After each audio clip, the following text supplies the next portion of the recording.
মেঘে মেঘে ঘর্ষণের ফলে সৃষ্ট ধনাত্মক ও ঋণাত্মক প্রতিক্রিয়ায় বজ্রপাত, আর তা সরাসরি অথবা কোনো পরিবাহীর মাধ্যমে নেমে আসে মাটিতে।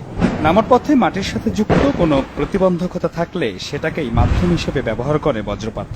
সেক্ষেত্রে অপেক্ষাকৃত উঁচু মাধ্যমকেই বেছে নেয়। যখন ঝড় বৃষ্টি হচ্ছে তখন মাঠে যারা কাজ করতেছে ওরা কিন্তু গাছের নিচে যেয়ে আশ্রয় নিচ্ছে। ফলশ্রুতিতে কি হচ্ছে যে থান্ডারিং যখন হচ্ছে মাঠে যে উঁচু গাছটা আছে ওই উঁচু গাছটাতেই আগে থান্ডারিংটা স্পর্শ করতেছে, ফলে গাছের নিচে যারা থাকতেছে তারা কিন্তু ক্ষতিগ্রস্ত হচ্ছে। বিভিন্ন গণমাধ্যমের তথ্য মতে গেল এক মাসে সারা দেশে বজ্রপাতে অর্ধশতাধিক মানুষের প্রাণহানি ঘটেছে, যার অধিকাংশই গ্রামাঞ্চলে।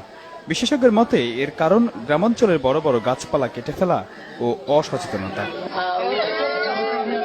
প্রাণহানি ও ক্ষয়ক্ষতি কমাতে কিছু সতর্কতামূলক ব্যবস্থা নেওয়ার পরামর্শ দিয়েছেন বিশেষজ্ঞরা।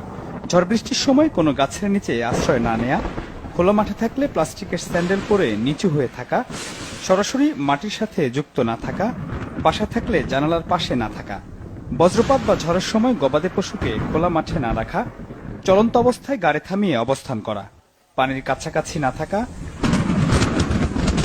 বিদ্যুতের খুঁটি বা তারের নিচে না থাকা, মাটির সাথে যুক্ত কোনো ধাতব পদার্থে হাত বা হেলান না দেয়া, প্রতিটি ঘরের উপরে ধাতব বস্তু দিয়ে তারের মাধ্যমে সরাসরি মাটিতে আর্থিং এর ব্যবস্থা রাখা।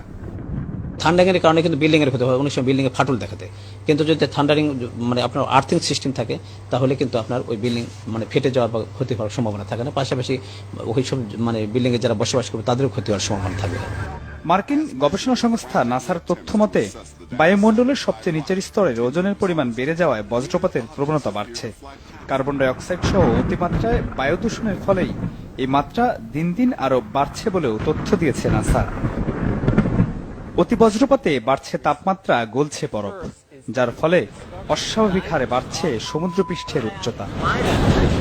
মিরাজ হোসেন গাজী, বাংলা ভিশন, ঢাকা।